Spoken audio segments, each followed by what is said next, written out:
हूं आपके साथ आस्था कौशिक। सुल्तानपुर में ज्वेलर्स के डकैती के आरोपी मंगेश यादव के एनकाउंटर पर सियासत जारी है। समाजवादी पार्टी का प्रतिनिधिमंडल जौनपुर में आरोपी मंगेश यादव के घर पहुंचा है और समाजवादी पार्टी के प्रतिनिधि मंडल की कमान नेता प्रतिपक्ष लाल बिहारी यादव ने संभाल रखी है। उनके साथ जौनपुर के जिलाध्यक्ष राकेश मौर्य भी मौजूद रहे। दरअसल कल ही एसटीएफ ने 1 लाख के इनामी मंगेश यादव को एनकाउंटर में मार गिराया था और जिसके बाद अखिलेश यादव ने एनकाउंटर को फर्जी बताते हुए इस पर सवाल खड़े किए थे और एनकाउंटर को जांच से जोड़ दिया था।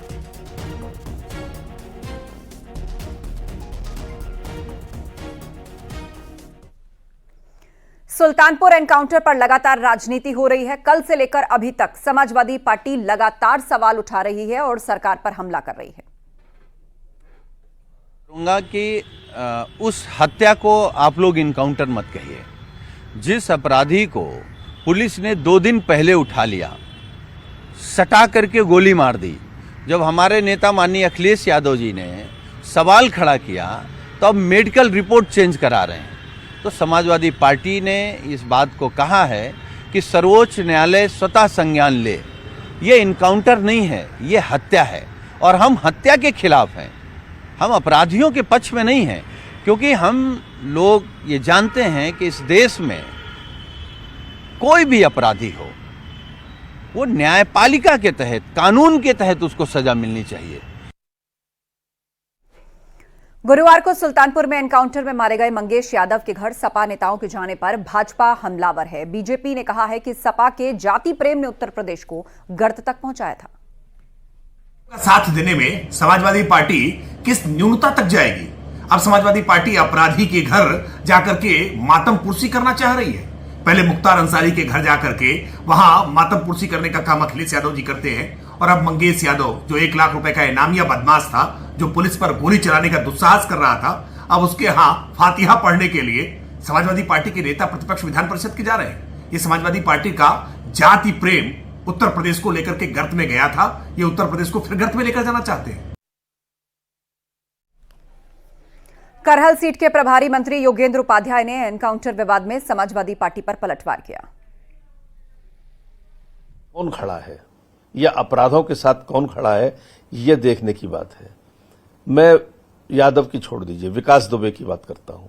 विकास दुबे ने जब एक बहुत जघन्य कांड किया था, पुलिस वाले मारे थे, तब यही लोग कह रहे थे भारतीय जनता पार्टी का आदमी है और माइक्रोस्कोप लगा के देख रहे थे कोई वार्ड का अध्यक्ष भी क्या उससे जुड़ा हुआ मिल जाए तो हम इसको सिद्ध कर दे भाजपा का आदमी है।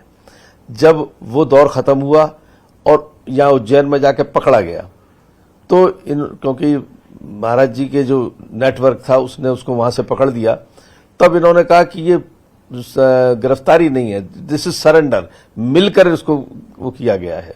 और जब मारा गया बाय द वे, जो उसने कानून से बचने की कोशिश की, तब कहने लगे ब्राह्मण मार दिया, ब्राह्मण मार दिया, ब्राह्मण मार दिया। ये अपने आप में कंफ्यूज है या जनता को गुमराह करना चाहते हैं। अमरोहा के एक स्कूल में नर्सरी में पढ़ने वाले बच्चे का नाम काटे जाने पर बवाल बढ़ गया है। स्कूल के प्रिंसिपल ने नॉनवेज लाने पर नर्सरी में पढ़ने वाले मुस्लिम बच्चे का नाम स्कूल से काट दिया। स्कूल के प्रिंसिपल ने दावा किया कि बच्चे ने स्कूल में सभी बच्चों को मुसलमान बनाने की बात कही थी, जिसके बाद स्कूल से बच्चे को सस्पेंड कर दिया गया। इस घटना के बाद बवाल बढ़ गया। बच्चे के परिजनों ने प्रिंसिपल पर एक्शन की मांग की है। बच्चे के परिवार को जानने वाले प्रिंसिपल पर एक्शन की मांग को लेकर डीएम ऑफिस पहुंचे हैं, जबकि कांग्रेस के नेता मिराज हुसैन परिवार से मिलने पहुंचे हैं।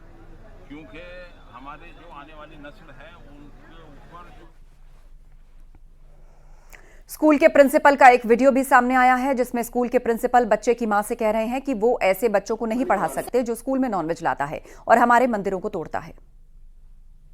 अच्छा, तो वीडियो में प्रिंसिपल ऐसा कह रहा है ना? हाँ, प्रिंसिपल पता नहीं क्यों आरोप लगा रहे हैं उनके ऊपर।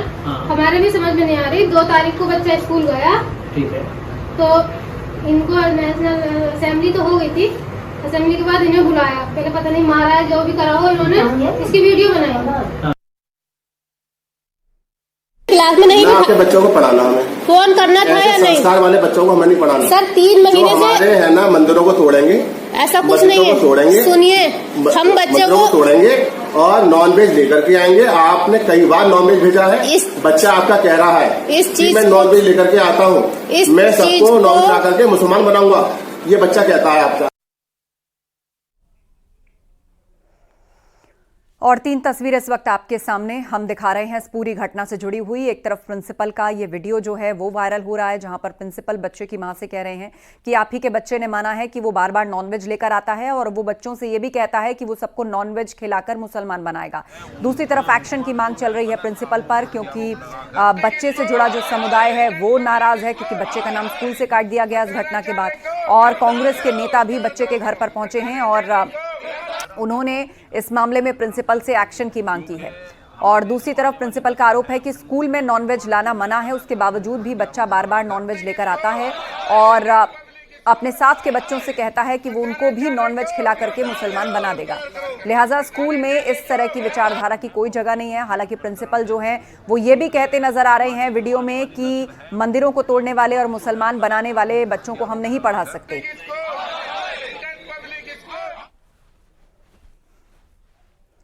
उधर कांग्रेस के नेता मेराज हुसैन बच्चे के परिवार से मिलने पहुंचे और उन्होंने वहां पर प्रिंसिपल पर कार्रवाई की मांग की है।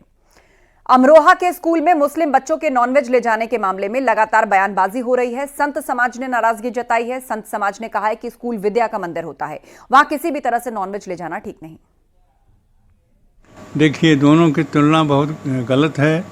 वैसे स्कूल में मांस ले जाना गलत है, ये तो जो निकाला वो सही है, लेकिन कलावा बांध लेना, तिलक लगा लेना या और किसी प्रकार के उपकरण लेना, उसके बाद स्कूल से निकालना ही गलत है। जो स्कूल से निकाले गए हैं वह वस्तुतः है प्रिंसिपल ने गलत किया है, क्योंकि कलावा बांध लेना एक अपने धार्मिक चिन्ह है। कभी कभी अनुष्ठान होता है, कथा होती है, कुछ होता है, तो उससे पंडितों के द्वारा उनके हाथ। निश्चित रूप से जहाँ पर एक शिक्षक ने, जिसे हम गुरु कहते हैं और गुरु अर्थात भगवान का स्वरूप होता है, ऐसे में उस शिक्षक ने विद्यालय की गरिमा और विद्यालय की प्रतिष्ठा को रखते हुए नॉनवेज लाने वाले बच्चे को बाहर निकाला और उसका विरोध किया। क्योंकि विद्यालय एक मंदिर है, वो किसी भी संप्रदाय का विद्यालय हो, मंदिर है अर्थात गिरजाघर है, मस्जिद है, मंदिर है। तो ऐसे में ऐसे पवित्र स्थल पर इस तरह की उपयोग वर्जित है, जिसका शिक्षक ने विरोध किया। निश्चित रूप से वो शिक्षक प्रणाम करने की योग्य है, वंदनीय है। और उत्तरकाशी में भूकंप के झटके महसूस किए गए। सुबह 11:56 पर भूकंप के झटके महसूस किए गए। 3.0 रिक्टर स्केल पर इसकी तीव्रता नापी गई है। भूकंप का केंद्र धरती के 5 किलोमीटर अंदर मोरी प्रखंड में सिंगतूर रेंज में बताया जा रहा है। तो उत्तरकाशी में आज भूकंप के झटके महसूस किए गए और रिक्टर स्केल पर जिसकी तीव्रता 3.0 मापी गई है। और बताया जा रहा है कि एपिसेंटर में 5 किलोमीटर नीचे जो था वो इसका केंद्र बताया जा रहा है। 5 किलोमीटर अंदर मोरी प्रखंड सिंगतूर रेंज में बताया जा रहा है भूकंप का केंद्र।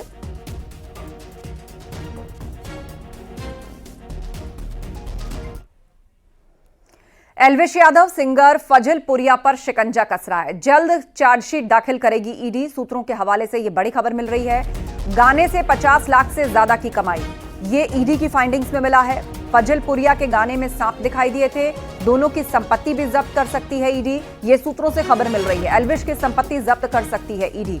आपको बता दें, हाल ही में ईडी ने पूछताछ के लिए एल्विश यादव को भी बुलाया था। उनसे लंबी चौड़ी पूछताछ हुई थी और सवाल जवाब किए गए थे। मनी लॉन्ड्रिंग केस में एल्विश से पूछताछ हुई थी और उसके बाद अब सूत्रों से खबर मिल रही है कि सिंगर फजल पुरिया और एल्विश यादव दोनों की संपत्ति जब्त की जा सकती है।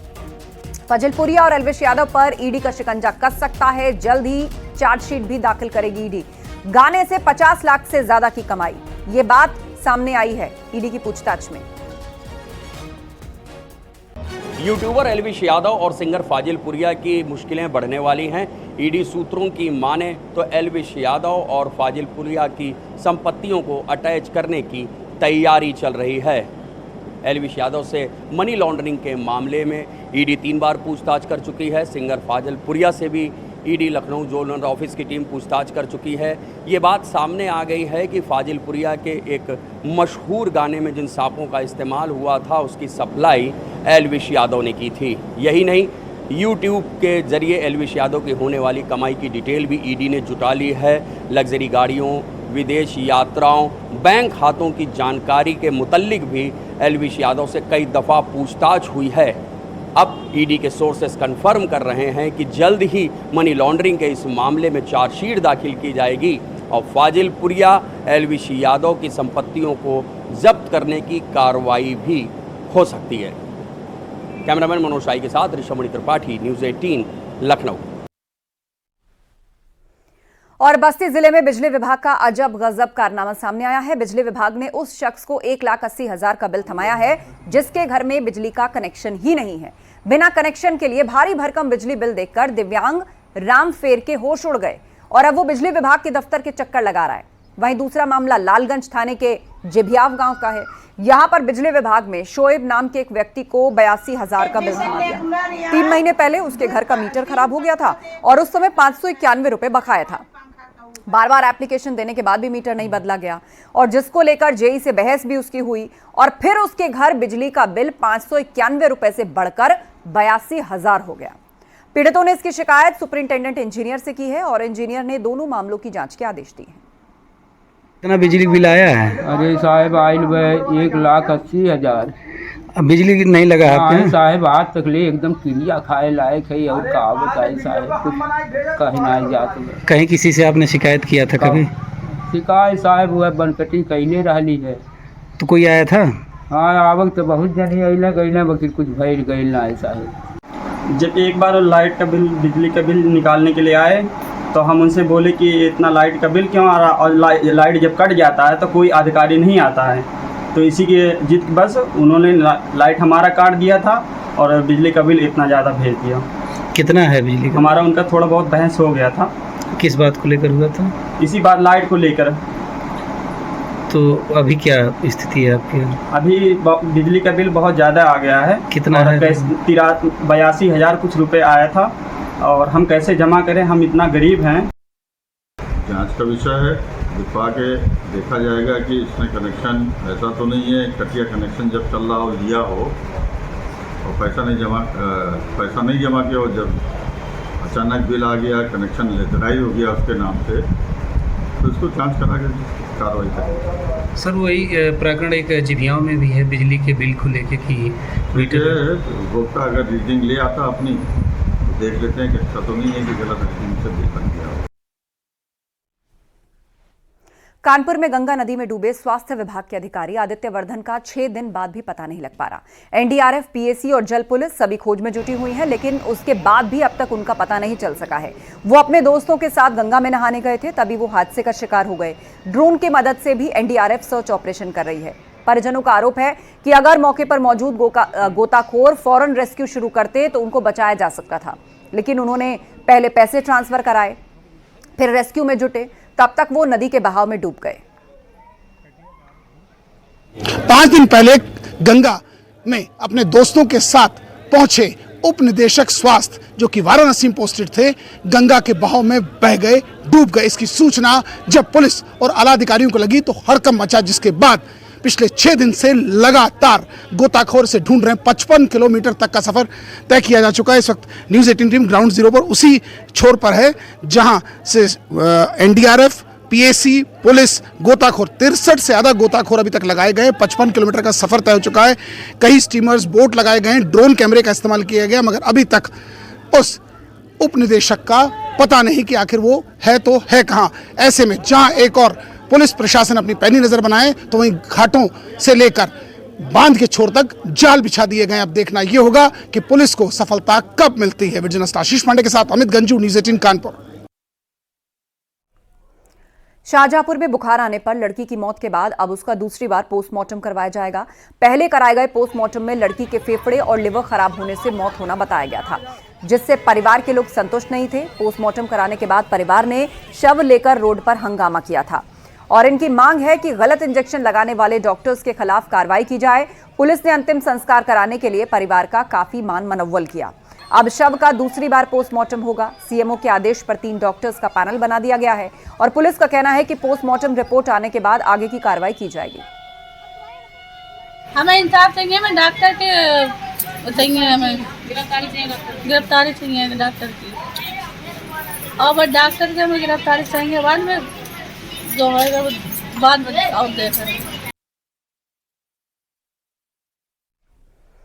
जालौन में आधार कार्ड बनाने को लेकर डाकघर में कर्मचारियों की मनमानी के खिलाफ लोगों का गुस्सा फूट पड़ा। डाकघर में बने आधार कार्ड केंद्र का ऑफिस खुलते ही लोगों की लंबी लाइन लग गई और आरोप है कि आधार कार्ड बनाने वाले कर्मचारियों ने मशीन खराब होने का बहाना बनाकर आधार कार्ड बनाना बंद कर दिया और इस पर लाइन में लगे लोगों ने हंगामा करते हुए डीएम से मामले की शिकायत की। डीएम के आदेश के बाद सदर तहसील के नायब तहसीलदार डाकघर में पहुंचे और आधार कार्ड बनाने वाले कर्मचारियों को नायब तहसीलदार ने कड़ी फटकार लगाते हुए समय पर लोगों का आधार कार्ड बनाने का निर्देश दिया।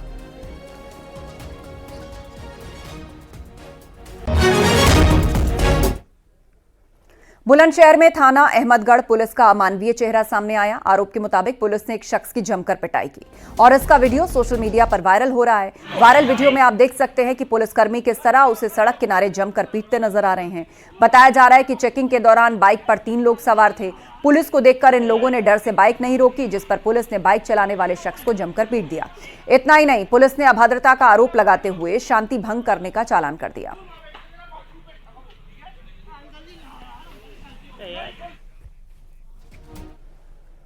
हमीरपुर में सभासद और नगर पंचायत कर्मचारी के बीच मारपीट हुई। स्ट्रीट लाइट ठीक करवाते वक्त झगड़ा हुआ और मारपीट होने लगी। इसका वीडियो सोशल मीडिया पर वायरल हुआ है और कर्मचारी अब सभासद पर कार्रवाई की मांग कर रहे हैं। सुमेरपुर नगर पंचायत की घटना है।